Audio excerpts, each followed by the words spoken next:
안녕하세요, 스닥동입니다. 우울한 새벽입니다. 새벽부터 영상을 만든 이유는 FTX가 파산을 신청을 했는데요. 이 파산이 FTX만의 문제가 아니라 연쇄부도가 일어날 수 있다고 생각을 합니다. 그리고 이제 거꾸로 말하면 위기는 기회인데, 요 내용을 한번 정리해 보도록 하겠습니다. 이 트위터에 올라온 글을 보자면은 FTX가 부도 신청을 했어요. 얘가 이제 혼자 부도를 한 게 아니라, 여기 보시면은 첫 번째 글에 FTX와 알라메다 그리고 130개의 관계 기업들이 전부 다 부도 처리됐다고 하죠. 파산 신청이니까.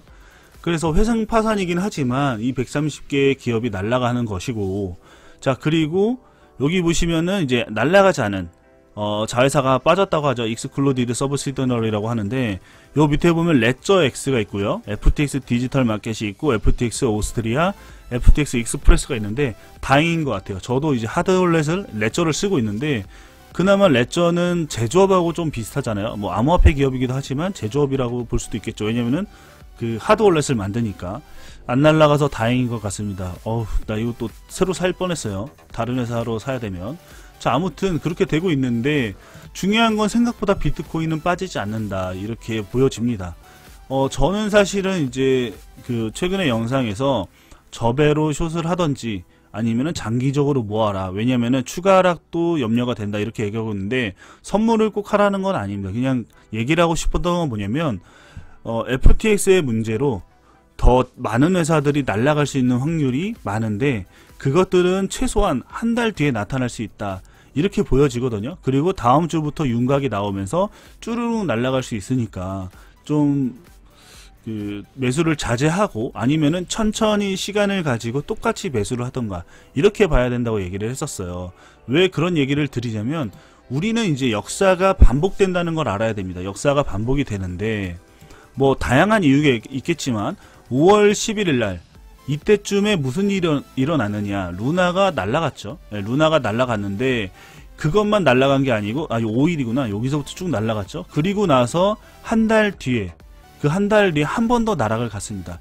물론 다양한 이슈가 있어요. 하지만 어떤 회사가 부도가 나면 그거에 따라서 연쇄 부도가 날 확률이 있는 거는, 수면 위로 나오는 것은 한 달 정도, 그리고 이제 그거를 해결하는데 1년 이상의 시간이 걸리지 않나 싶습니다. 왜냐면 모르잖아요. 이게 최소한 부도 처리를 할 수 있는 회사인지, 아니면은 뭐 자기가 가진 자산으로 막을 수 있는 건지.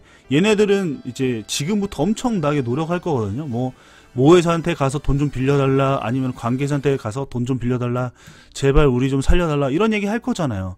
그렇기 때문에 그게 수면 위로 드러나는데 시간이 걸릴 것이고, 우리가 사실 대차 대조표를 다 자료를 볼 수 없지 않습니까? 암호화폐 시장에서 가장 문제는 뭐냐면, 어떤 거래소 회사의 대차 대조표를 우리가 맘대로 볼 수 없다, 이렇게 생각하시면 될 것 같아요. 편하게 볼 수 없고, 자료가 어디 있는지도 사실 잘 모르겠어요. 그래서 이제 뉴스에 의존하고 있지만 감은 있잖아요. 결국에는 위험하죠. 위험하다고 볼 수 있을 것 같습니다. 자, 그래서 지금 대부분의 사람들, 차트러들은 무슨 생각을 하고 있냐면, 자, 요게 이 구간이 제가 그어놓은 건데, 이 구간과 이 구간에서 반등이 일어날 확률이 높으니까 여기서 이제 매수세가 들어오고 있는 것 같아요. 거래량도 늘고. 하지만 차트도 중요해요. 차트도 중요하지만 더 중요한 건 뭐냐면, 산업이 중요합니다. 시장의 흐름이라는 게 있는데, 지금 여기서 하는 거는 단기적인 트레이딩의 관점이거든요. 많은 사람들이 여기서 반등을 해서 이렇게 위로 올라가겠다. 왜냐면 CPI도 조금 생각보다 좋으니까 12월 달에는 0.5의 금리가 되면서 어떤 기업이 FTX를 살리지 않을까 라고 생각하고 있지만, 그거는 우리가 알 수 없죠. 굳이 그런 것까지 생각을 하면서 투자를 하면 안 된다고 저는 봅니다. 그러면 어떤 전략이 좋은지는 이따 다시 말씀을 드리고, 지금의 상황을 다시 정리를 해볼게요. 마이크 세일러 같은 경우에는 FTX 붕괴는 맞는데 암호화폐 산업은 더 좋아질 것이다, 이렇게 얘기를 하고 있죠. 근데 이 형님의 말은 거의 들을 필요가 없습니다. 왜냐면 이 형님은 비트코인의 진심이라서 가진 자산으로 전부 다 몰빵하고 있잖아요. 그런데 이 형님이 13,000인가? 이 정도 되면은 청산될 수 있다고 이야기가 나오고 있어요. 그렇기 때문에 얘는 어쩔 수 없이 시장을 진정시켜야 되는 겁니다. 왜냐면 이제 얼마 안 남았잖아요. 이게 분명히 담보물로 해가지고 파생상품을 하는 사람들이 많을 거거든요. 여기서 13 가는 순간 상당히 많은 회사들이 날아갈 수 있다, 이렇게 보시면 될 것 같습니다. 자, 그리고 이게 좀 재밌는 것 같아요. 알람에다가 회생 문건을 이제 오픈했다고 하는데 그 내용에 보면은 자산과 부채 규모가 100억 달러에서 500억 달러라고 합니다. 이게 얼마냐 대충 계산하면 이제 100억이라고 치면은 1400원 곱해볼게요. 억, 10억, 100억, 1000억, 조, 14조. 부채가 최소한 14조부터 70조 사이에 있다 이렇게 보여집니다. 자산 같은 경우도 포함되는 거겠죠. 왜냐면 이제 자기 자본과 그리고 부채까지 합쳐서 이제 자산이라고 부르는데, 솔직히 뭐 자산이 많이 있겠습니까? 왜냐면 부도나는 회사가 자산이 많았었으면은 당연히 살렸겠죠. 그걸 못 살린다는 거는 한 이 절반은 다 부채가 아닐까. 그러면은 대충 그래도 한 30조는 부채지 않을까라고 생각을 하는데, 이거 뭐 더 자세하게 봐야겠지만 아무튼 바이낸스 형님 잘한 것 같아요. 바이낸스가 이제 무슨 얘기를 했냐면 이런 얘기를 했잖아요. 지금이라도 늦지 않았으니까 바로 잡아서 클린한 산업을 같이 가자 이렇게 얘기하면서 FTX는 붕괴가 다가왔다. 이거 11월 9일날 나온 얘기입니다. 그래서 트위터는 잘 봐야 돼요, 여러분. 여기 보시면은 매우 심각합니다. FTX의 붕괴는 이렇게 나와 있지 않습니까? 그래서 이게 왜 중요하냐면, 이거를 했더니 리트윗한 형님이 누구다? 트론 형님입니다. 저스틴 선 위험하죠. 저스틴 선이 가장 위험한 건 뭐냐면, 왜 FTX를 그렇게 살리려고 할까가 좀 의문이에요. FTX에 투자한 것도 있는 것 같고, 얘네들이 이제 USDD에도 진심이었기 때문에 이것까지 날아갈 위기가 처했습니다. 지금 이제 디패깅이 조금 일어나고 있는 것 같아요. 1%의 차이가 넘은 것 같은데, 자, USDD 1293원이고요. USDC 볼까? 바이낸스 볼까? 바이낸스 보자. 제가 좋아하니까. BUSD 보겠습니다. 1293-1319 계산해 볼까요? 1319 1293 2% 차이 나니까 대략 98%겠죠. 자, 디패깅이 일어났죠. 이미. 요거는 조금 트론한테 안 좋다. 그럼 트론다워도 리스키하다 이렇게 보여줍니다. 물론 얘네 USDD에는 이런 내용이 있어요. 요게 이제 담보물인데, 이 담보물이 지금 얘네 그 USDD 토탈 서플라이보다 2배가 넘는다 이렇게 자신있게 얘기를 하지만, 이 담보물에는 트론도 있죠. 비트코인과 USDC 요거 두 개 합치면 대략적으로 한 얼마가 되는 거지? 한 8천억 정도 될 것 같아요. 근데 얘네 자산은 얼마냐? 이거 한 1조 정도 되니까 한 1, 2천억 날리는 건데, 중요한 거는 비트코인이 내려가면은 더 많이 요 자금을 갚아야 되는 거겠죠. 그래서 많은 사람들이 돈을 뺄 수 있습니다. 여러분들은 이제 USDT를 뭐 투자를 하는 건 리스키하고, 트론도 조금 조심해야 될 것 같아요. 왜냐면 트론이 가장 위험하다고 생각을 합니다.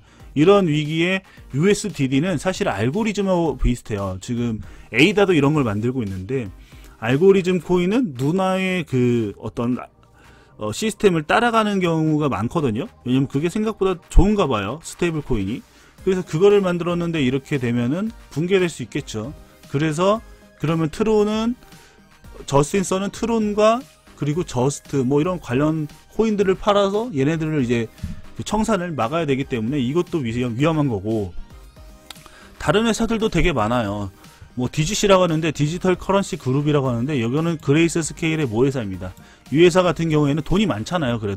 그래서 대차 대조표를 강화하기 위해서 자본을 투입했어요. 뭐 제네시스가 파생상품을 한 것 같거든요. 챕터 11 파산을 신청하고, 그러네요. FTX의 파생상품 포지션에 1.75억 달러 규모의 자산이 묶여있다고 밝힌 바 있습니다. 결국에는 이 파생상품을 투자한 기업들이 상당히 많다는 것.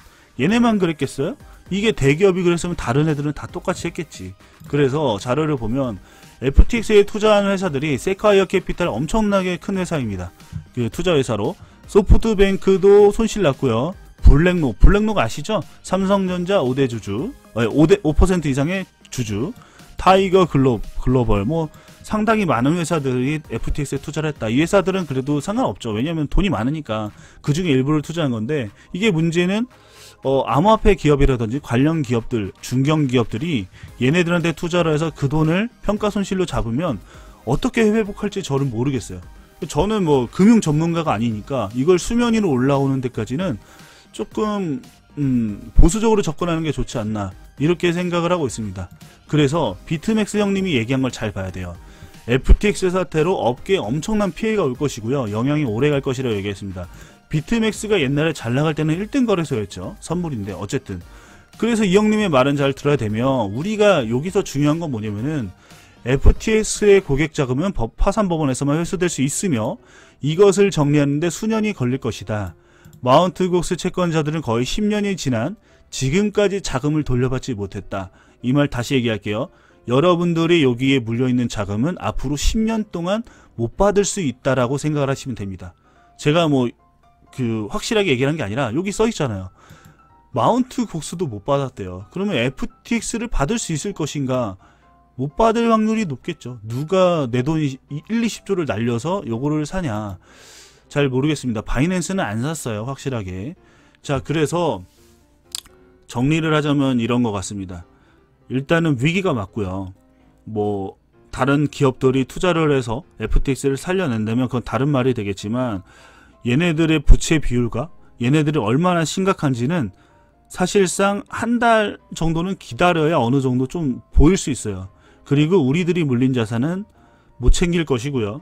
트론 같은 경우에 상당히 위험할 수 있습니다. 그렇기 때문에 지금 할 수 있는 전략은 두 가지입니다. 첫 번째는 접의 롱과 접의 숏으로 본인들의 자산을 불리던지요. 왜냐면은 시장이 많이 흔들릴 확률이 높다고 생각을 합니다. 두 번째는 장기적으로 생각을 해서 매주 똑같이 사는 게 가장 좋지 않을까라고 생각을 합니다. 암호화폐 산업이 죽지 않는 이상 위기는 기회이니까요. 여러분 아시잖아요. IMF 때 집을 산 사람들은 지금 대박이 났죠. 저희 삼촌도 그랬는데. 자, 그리고 금융위기 리먼 브라더스 때 산 사람들이 있어요. 좋은 부동산을 사거나 좋은 자산을 산 사람들 지금 떵떵거리며 살고 있잖아요. 그러니까 위기 때 나의 자본을 현명하게 대처를 해서 투자를 한 사람들은 앞으로 10년 뒤에 내가 행복해질 수 있다. 다만 올인을 하면 안 됩니다. 왜냐면 이게 암호화폐가 100%라는 건 없으니까요. 하지만 좋은 회사, 조금 근본인 애들 있잖아요. 스마트 컨트랙트의 근본은 이더리움이었고 자산의 근본은 비트코인이죠. 그리고 이것과 관련된 회사들, 저는 사실 폴리곤도 좋다고 보는데, 아무튼 위기를 기회로 삼아서 조금 장기적으로 보고 천천히 들어가시던지, 아니면 타이밍을 잘 잡으실 수 있는 분들은 한 달까지는 지켜볼 필요가 있다고 봅니다. 자, 오늘의 영상은 여기까지고요. 끝까지 시청해 주셔서 감사합니다.